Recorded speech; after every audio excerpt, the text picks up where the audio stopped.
And now it's Dear Love Talk time, where we answer any questions about relationships, right? And sometimes you get very good questions, even from outside the UK, which is very nice. So questions about relationships, marriage, singles, wanting some kind of advice. You can send your questions to questions@lovetalkshow.tv, and we'll be answering those questions right away, okay? If you want the questions to be answered here, you don't need to give us your name. You can just write to us anonymously, all right? So let's go into the first question now. First question is, what is the difference between being romantic and being possessive, or being far too attached? So I think being possessive and far too attached falls into the same category, right? Indeed. So would you like to talk about being romantic? First of all, okay, he's giving it to me because, you know, women tend to recognize romance more easily.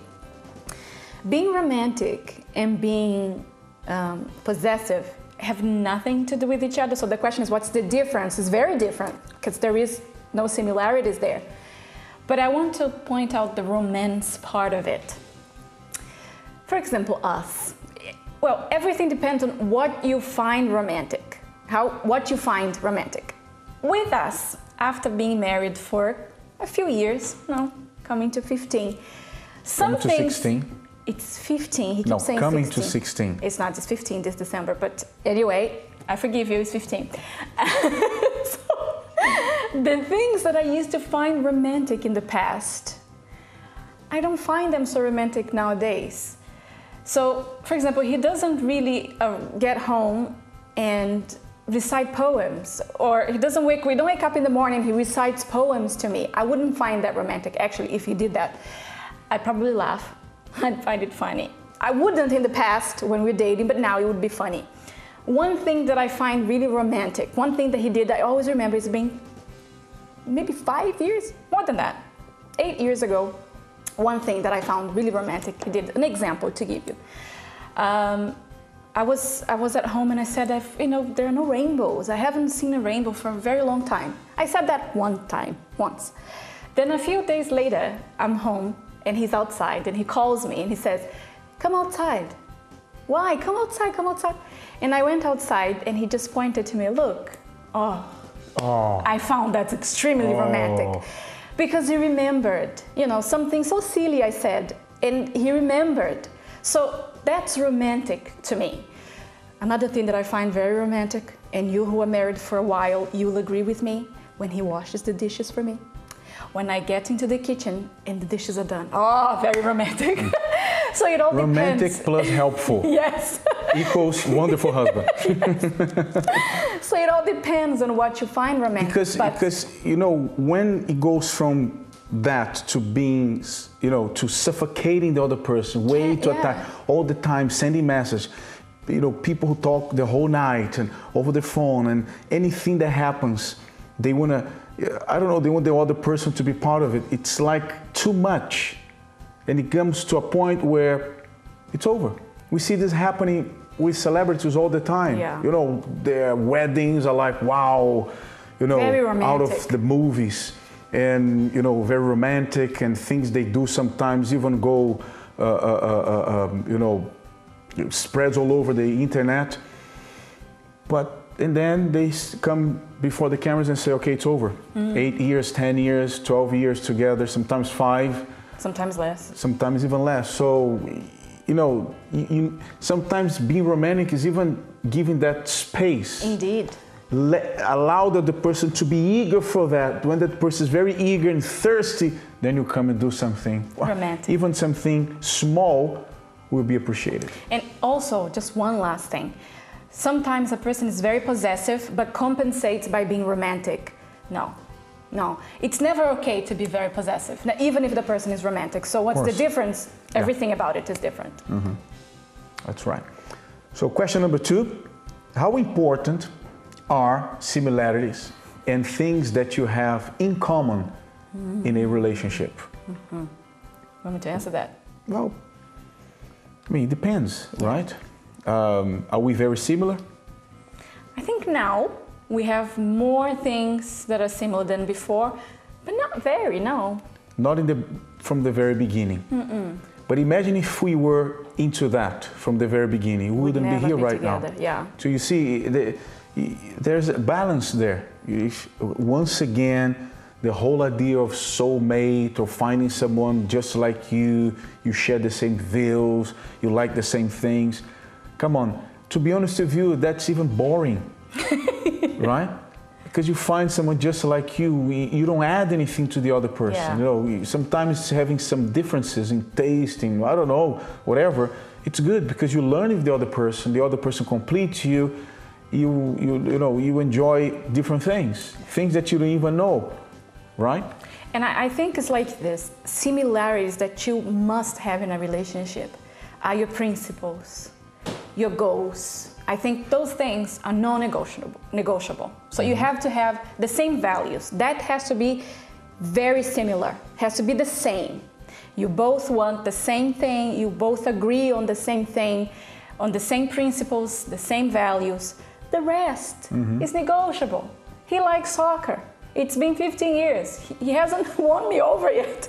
I don't. It doesn't create a problem for us. I love reading. I can never talk to this man about books because he's not much into it. Does it damage our marriage? Not books in general, please. Otherwise Not books in general, but the books that I like, yes. Yes. No, he's not a moron. He reads. It's just the kind of books that I like. Books, you know what I'm talking about. So referring back to the first question, is a romantic talk type of book. So it's nice to say, oh, we have so much in common, but that doesn't hold the relationship together. And we've learned to have things in common. That's the beauty of relationships, okay? With time, I began to like certain things that she likes and vice versa. Obviously, not everything, but you respect the other person's likes and so on and so forth. But then you learn to like other things that similarities begin to appear. Yes. As you know, that relationship grows older and older and older, right? There you go. Good. Now the third question. I'll read this one. Go ahead. Yeah. How do you know when you need to cut and run in a relationship because it's stale, dry? Or should you stay and keep at it? So basically, relationship is blah. Dull. So should you stay, or when do you know it's time to let go? The one thing I want to say about this, why is the relationship dry? Many times it's because in the beginning you were doing the right things and you stopped doing the right things. So obviously in any relationship, including marriage, the relationship starts being dull because you're not doing anything. So you have to see, because some people go like this, I don't do anything, I don't make any effort, I don't do the right things anymore, therefore the relationship is dull. So I'm just gonna change. I need a change, this is bad, let me get another one. And then in the beginning, it's nice and goes dry again, it goes dull again. So first of all, you need to see why it's dry. Here's the thing, people get married and stop, that's it. Yeah. They don't invest. One of the things we tell people is to invest, keep investing in the relationship. When you keep investing and invest, you discover new things. You achieve new heights. There's always something new, right? There's always excitement there. If you don't do that, you stop investing in the relationship. When I say investing in the relationship, it's not only about doing things together. Invest in yourself also. Yes. Because how many people, when they get married, they look like, top models, right? Once they get married, once, first few years are over, the princess and the prince become frogs, right? And then that's it. So obviously other men will be more attractive than other women, right? Yes, the stalemate is right there in the looks, right? It's already dry in the looks. So people lose interest. That's one thing among many others. So, the husband stops investing in the wife, taking her out, leaving the kids with someone else, with a family member. Let me take you out, only the two of us. Keep that flame, that burning, keep things alive. They don't do that anymore. So they get into a routine. So it's dry, 5 years, 10 years, 15 years, they're dragging themselves. Yeah. And that's it. That's when even betrayal takes place, right? So, I mean, why is it like that? You have to see the root, why it's like that, and see if you guys can do something about it and bring it back to life. But if it's something that you say, no, it's like that due to certain things, you know, I don't know if this person is married or just in a relationship. We don't know if this person is just dating. If it's just dating, it's easier than when it's a marriage that we're dealing with here right now. So you have to see where the problem is. If you're married, then see what that problem is and fix it as soon as possible.